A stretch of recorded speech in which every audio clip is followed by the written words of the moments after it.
মায়ের থেকে আপন মনে হয় এই পৃথিবীতে আর কেউই হয় না। এতটা পরিমাণে অসুস্থ ছিলাম যা শুনে আর আম্মু থাকতে পারলো না। আমাকে দেখার জন্য সাথে সাথে আম্মু আর আব্বু চলে আসছিল। আসসালামু আলাইকুম, আমি খাদিজা আক্তার শাওন বলছি ঢাকা থেকে। আশা করি যে যেখানে আছেন আলহামদুলিল্লাহ সবাই ভালো আছেন এবং সুস্থ আছেন। আলহামদুলিল্লাহ আপনাদের সবার দোয়ায় আমরাও ভালো আছি এবং সুস্থ আছি। আর আমি বেশ পরিমাণ অসুস্থ ছিলাম। আর এটা হচ্ছে জারার পরীক্ষা শেষের দিন। ওই দিন এর 2 দিন আগে আম্মু আসছিল আমার কথা শুনে, যেহেতু আমি অনেকটা পরিমাণে অসুস্থ ছিলাম, যেমনটা জ্বর, ঠান্ডা, গলা ব্যথা, আবার এত পরিমাণে মাথা ঘুরছিল, প্রেশার ছিল অনেকটাই লো। তো সব কিছু মিলিয়ে আসলে আমার উপর এতটা পরিমাণ চাপ যাচ্ছিল যে আমি কুলিয়ে উঠতে পারছিলাম না। কী রেখে কী করব কোনো কিছুই বুঝতে পারতেছিলাম না। তো আম্মুকে কিছু বলিনি। তো আম্মু যেহেতু দেখেছে যে জারার পরীক্ষা সব কিছুই আমার উপরে প্রেশার যাচ্ছে, যেহেতু যদিও আপনাদের ভাইয়া জারাকে নিয়ে আসতে যায়, তারপরও আমার উপরে একটু খুব পরিমাণ প্রেশার পড়ে যায়। সব মিলিয়ে তাই আম্মু বলল যে তাহলে আমি আসি, তোমার একটু হেল্প হবে। তো ভাবলাম যে তাড়াতাড়ি আসো, কবে তুমি আসবা।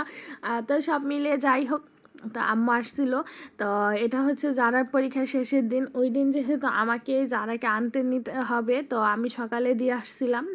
সকালে আমি একটু রেস্ট নিয়েছি, যেহেতু আম্মু আসে, আম্মুই জারাকে রেডি করেছে, আম্মু নাস্তা দিয়েছে জারাকে সব তো আমি আবার নিয়ে দিয়ে আসছিলাম।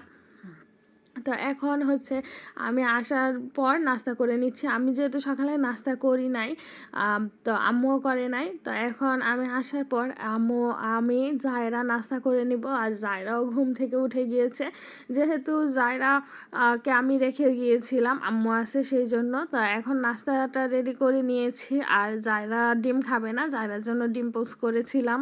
তো ও চা দিয়ে পরোটা খাবে, তো ওকেও একটু চা দিয়ে পরোটা দিচ্ছিলাম। আর স্কুলে সকালে এসেই আমি মাথায় একটু মেহেদি দিয়েছিলাম, কারণ হচ্ছে যে যেহেতু সামনে আরও ঠান্ডা পড়ে যাবে, ওই সময় তো আর মেহেদি দিতে পারবো না। তো ভাবলাম যে একটু মেহেদি দেই। আর এটা হচ্ছিল আমার গাছের মেহেদি, আম্মু বেটে রেখেছিল, তার সাথে আমি কিছুটা পাতা মানে কেনা মেহেদি মিক্স করে পরে দিয়েছিলাম। আর আমি কিন্তু মাঝে মধ্যে মাথায় মেহেদি দিয়ে থাকি, চুলের জন্য খুবই ভালো। তো যে রাতের বেলা যেহেতু কাপড়গুলো ধুয়ে দিয়েছিলাম, এখন কাপড়গুলো উঠিয়ে নিচ্ছি।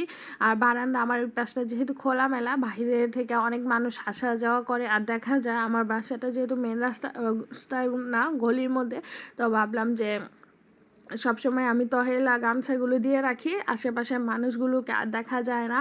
আর এখন যারাকে নিতে এসেছি, ও ফুচকা খাবে, ও বলেছিল যে দাঁড়িয়ে থেকে একটু ফুচকা খাবে, ছোট ফুচকাগুলো, তো এটা দিয়ে দিলাম। আর হচ্ছে যেহেতু আমার প্রচণ্ড পরিমাণ ঠান্ডা ছিল, আমারও খুব ইচ্ছা করছিল টক খেতে, তো আমিও ফুচকা খেয়েছিলাম। আর অনেক রকমের টক নিয়েছিলাম, কামরাঙ্গা, বড়ই, আর হচ্ছে গিয়া জলপাই। এগুলো না এক একটা এত বড় সাইজ, মনে হচ্ছিল যে অনেকটাই আমড়ার মতো। এইদিকে আজকে আবার আম্মু রান্না বান্না করেছে, তো আমার একটু ছুটি হয়েছে আর আমি প্রচণ্ড পরিমাণ খুশি হয়েছি। তো আমি যেহেতু জলপাইগুলো নষ্ট করে ফেলবো, আচার দিতে পারবো না, তো আম্মু আচার দিয়ে দিচ্ছে। তো আচার দিতে দিতে আপনাদের কাছ থেকে বিদায় নিচ্ছি। সবাই ভালো থাকেন, আল্লাহ হাফেজ।